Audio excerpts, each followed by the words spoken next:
Susan B. Anthony, Chapter 3 is New Friends. In 1850, Susan started working with the Underground Railroad in Rochester. The Underground Railroad was a network of people who helped smuggle slaves from the South to free states in the North. And it wasn't really a railroad, like with a train on it. That's just what they called it, where slaves would go from safe house to safe house to safe house, kind of like a railroad, I guess, but it wasn't really a railroad. That year, she attended an anti-slavery meeting in Syracuse, New York. The slavery question was now debated everywhere. In 1850, fugitive slave law said that a slave owner who found an escaped slave could capture him again, even if the slave was in a free state. At the meeting, Susan listened to prominent abolitionists like William Lloyd Garrison and George Thompson. After the meeting, Susan's friend, Amelia Bloomer, who edited an abolitionist newspaper called The Lily, invited her to Seneca Falls.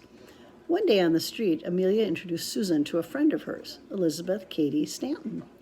Elizabeth was one of the women who had organized the Women's Rights Convention. Elizabeth didn't have much time to talk that day.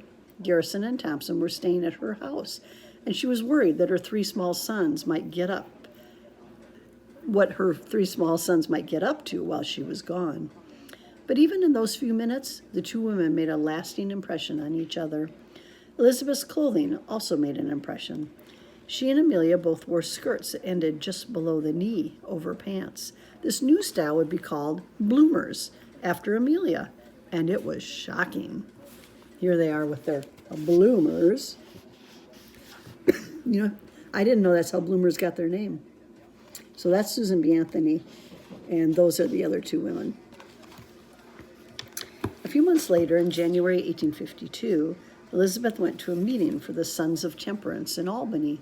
She took her seat with the other ladies of the Daughters of Temperance. After listening to the men talk for a while, Susan stood up to speak. She was immediately told that the sisters were not invited to speak, but to listen and learn. Whoa, he looks pretty stern. And that one standing up is Susan B. Anthony. Susan was so angry that she marched out of the hall. She told her new friend, Elizabeth Cady Stanton, about what had happened. Elizabeth agreed with her that they should start their own group. Susan founded the Women's New York State Temperance Society with Elizabeth as president. When Elizabeth came to speak, not only was she wearing bloomers, but she'd bobbed, that means cut short, her hair. And short hair was not considered the style at that time.